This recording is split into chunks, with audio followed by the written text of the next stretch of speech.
Yes. Habari za wakati huu wa Tanzania. Kwa majina naitwa Captain Tesha, afisa kutoka Jeshi la Wananchi wa Tanzania katika kikosi cha Saki, kwa maana kwamba ni shule ya anga ya kijeshi.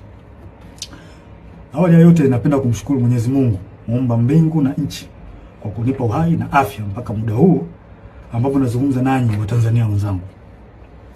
Nikiwa na maumivu makubwa sana moyoni juu ya haya yanaendelea katika nchi yetu.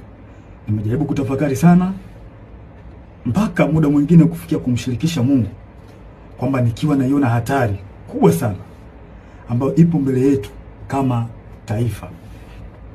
Haikuwa rahisi hata kidogo kwangu mpaka leo hii Watanzania kuniona nikiwa mbele yenu naongea haya mambo. Haikuwa rahisi kwa sababu nazijua taratibu zetu za kijeshi jinsi zilivyokuwa ngumu, hasa kwa mambo kama haya. Haikuwa rahisi hata kidogo kutafakari mpaka kuamua kufanya hiki. Kwa maana hiyo sasa, nikiwa naifahamu hatari hiyo iliyopo mbele yangu juu ya hichi ninachokifanya kwenye utaratibu wetu, desturi zetu, pia katika mambo mengine, sitojali hizo hatari kwa namna yoyote. Sitomuogopa mtu yoyote, ila heshima kwa wakuu wangu itabaki pale pale. Hivyo basi nimeweza kuandika barua kwenda kwa wakuu wangu wa kazi, kwa maana kwamba CDF na wengine, kuwaeleza kwamba siridhishwi kabisa kwa yanayoendelea nchini na naiona hatari kubwa sana katika taifa letu.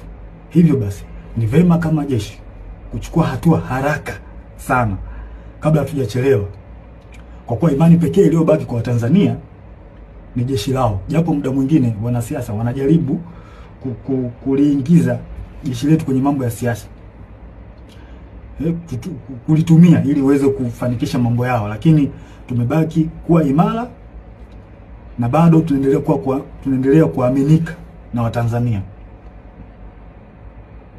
Hivyo basi, kwa kuona hilo na kuona hali ambayo ipo kwa sasa, sehemu pekee na imani pekee ya Watanzania ni kwenye jeshi lao.